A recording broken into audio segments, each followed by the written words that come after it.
I was born in Esher in the county of Surrey in England, of a war bride and a Canadian soldier.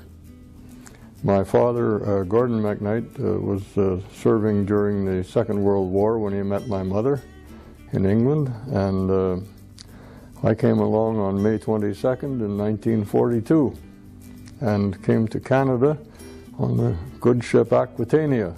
In 1946, landed in Halifax on, I believe it was May 1st, and journeyed to Sault Ste. Marie, Ontario, where we began living in Canada. That was our first area that we lived in.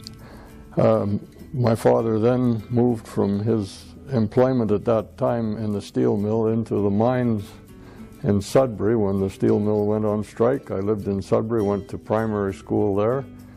Moved up to Elliott Lake in the mines here when he was employed here in the opening of the uranium mines.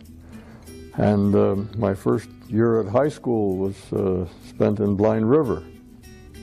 I then moved up to Elliott Lake in a trailer. The building in which we had high school had also a barber shop, a pool room, and a snack bar in it. I take some interest in that building because I was both going to church in it and to school in it. I ate in it at lunchtime, I got my hair cut there, and played pool there. It was a very interesting time to be a young person in Elliott Lake. Subsequently, I went to movies in it.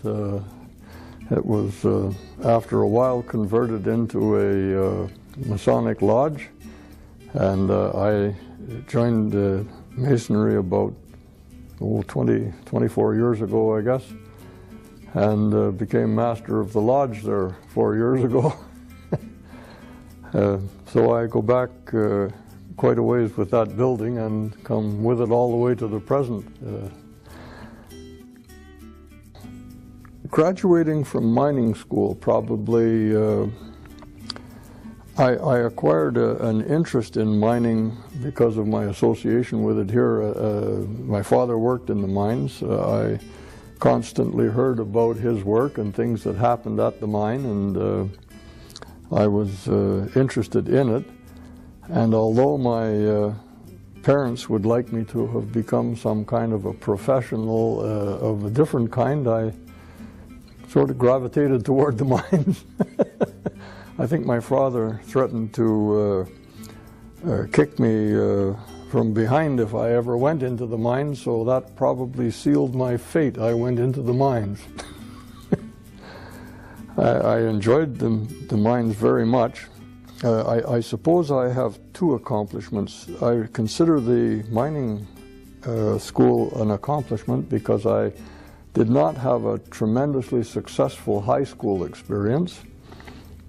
I didn't, shall we say, catch fire until I started paying for my own education.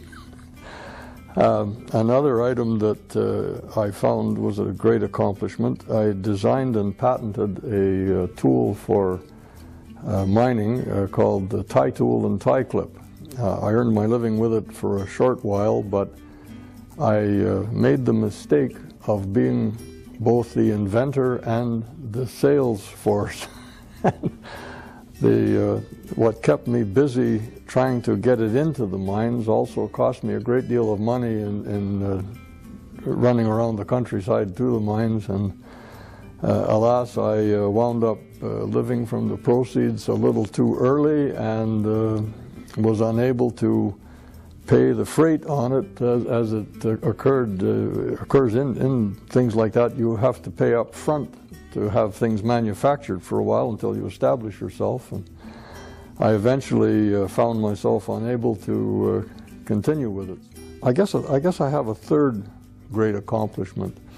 I learned to use the internet, and on that internet I saw a lovely lady. I began to email her, and lo and behold, we are been married now for 10 years. Very happily, and I guess those are my three major accomplishments.